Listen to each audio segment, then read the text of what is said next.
You're a caveman, huddled around a fire in the pitch black dark, and your friend tells you tales of mammoth footsteps echoing throughout the valley, of watchful eyes that cannot be watched, and of voices just outside the reach of the fire.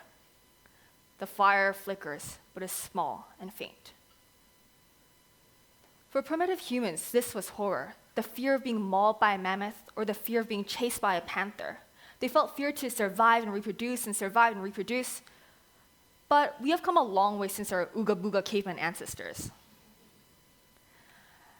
And now we consume the very experiences that they so feared and dreaded as forms of entertainment, as Kindle ebooks and IMAX cinemas, as horror films and horror novels. Except that now horror isn't being bitten by some venomous snake. It's something completely different. We have adopted different lifestyles, different anxieties, different conflicts and issues from our previous ancestors. So, what do horror tropes tell us about the era itself? Let's go back in time and talk about vampires. Not the Twilight vampires, they're lame, but the original Gothic 18th and 19th century vampires. During this era, there was this huge craze of vampire-related horror. For example, we have the vampire, Carmilla, Nosferatu, Blood of the Vampire, and the iconic Dracula. But the thing is, how did this craze suddenly appear out of nowhere? Many claim that this is because of tuberculosis. Tuberculosis is a bacterial disease that's spread by saliva droplets, pretty much like the coronavirus. But Victorians, being the people that we know they didn't know this. And some of the more imaginative ones came to this pretty sensible conclusion that this illness was caused by their dead relatives coming back to life and feeding on the blood of their alive relatives, infecting them with the illness. And they may have additionally slightly overreacted by burning the organs of their dead relatives and ingesting their ashes, thinking that this would kill their now vampire relative. In fact, in Dracula, the female protagonist who gets turned into a vampire displays textbook symptoms of acute leukemia, which is often associated with tuberculosis. For example, in the book, she's described as bloodless but not anemic. So, in simple words, vampires were some kind of scapegoat, the receiving end of this witch hunt, fueled by Victorians' desire to find the cause for this mysterious illness that they had never found. And instead of normal witch hunts where they burn women on stakes, they would burn organs and ingest their ashes. But how did vampires suddenly get so sexy and queer? For instance, in Carmilla, there's an openly lesbian vampire. Keep in mind that this is in the 19th century. And the highly effeminate costumes in Interview with a Vampire. And look at this steamy poem written by Ossenfelder called The Vampire. I'll let you read it for a bit. The truth is, in the Victorian times, due to Christian norms, sexual acts were limited between a man and a woman in a heterosexual relationship. So of course, any kind of queer activity was heavily shunned, and any kind of women's sexuality was heavily controlled and oppressed. I mean, there's a saying that Victorian men used to just get excited by glimpsing at women's ankles. And so these erotic monsters weren't made so that people could just get excited. It was a declaration of independence, of liberation from the oppressive ideals of the Victorian times, an outlet for the oppressed to express their forbidden sexualities. Now let's move forward in time to the 1950s. As we technologically advance from our Victorian ancestors, we begin to develop a liking for sci-fi horror, especially alien-related horror. And this was shown by a gain in popularity of alien horror in the 50s to 80s. Of course, this was fueled by real-life events such as the space race and the Apollo, but in every of these kind of alien horror films made, there was this really weird undertone of Cold War anxieties. And this was because in the West, people still retained the fear of the other, the enemy, the foreigners, the communists. In fact, Winston Churchill famously described the USSR as a riddle wrapped inside a mystery, inside an enigma, an inscrutable and menacing land that plays by its own rules. Sounds like he's describing some sort of alien civilization, right?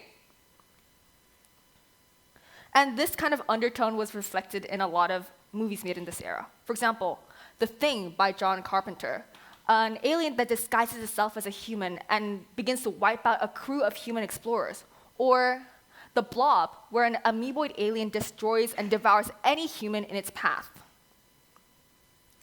But as we move on forward in time, we see that there's a shift in the traits of alien horror. The horror goes from this visceral, body, gory horror to some sort of horror that's heavily existential and very psychological.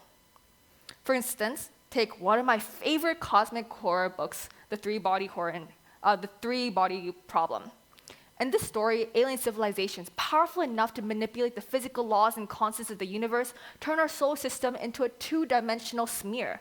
Not because they want to invade us or attack us or desecrate our civilization on purpose, but just for the simple sake of convenience. Humans have always been so incredibly arrogant. We see us as the pinnacle of evolution on Earth, the mighty owners of all the resources in the world. But now, in the 21st century, we're starting to realize that we're not as significant as we thought we were. We're not as smart as we were. As we thought we were. We have AI and computers. And we're struggling to survive in our own planet because of climate change and global warming. And our stupid leaders are bickering about ways to destroy the Earth with nuclear weapons. So no, we don't want any more lying stories shoved into our faces, saying that you're worthy of being invaded by aliens. Aliens think you're significant. But we want the truth, the cold, hard truth that tells us that we're just insignificant little specks of dust that float in our universe. And if we're wiped out, it's just for convenience. So, what's next for horror? As technology expands at a scarily exponential rate, we're already seeing a huge rise in sci-fi horror, especially ones related to sentient machines. But the questions we should ask ourselves really is, why are we scared of these machines being sentient? What's wrong with machines becoming human? Is it because we think they'll inherit every part of us, our arrogance, our cruelty, our hubris, our attitude towards things on our Earth that are less intelligent and more insignificant? Are we just scared of being the receiving end of our cruel treatment? Along with AI, climate change, nuclear warfare, our world is in turmoil. And this so-called indomitable human spirit that the literature has been pushing on for centuries and centuries is now faltering. And we're becoming more and more disconnected with ourselves. Like, sure, you guys all have 2,000 followers on Instagram, but we know that you only are friends with 5 of them. And so, maybe we want a new narrative, a new fictional world, where the protagonists get to scrap this useless society and rebuild it from the base, start anew. And a society where we can ditch technology and our dull responsibilities of everyday life that prevent us from forming meaningful connections. And a world that will finally allow us just to be hunched over a fire, eating berries with each other and talk about mammoths.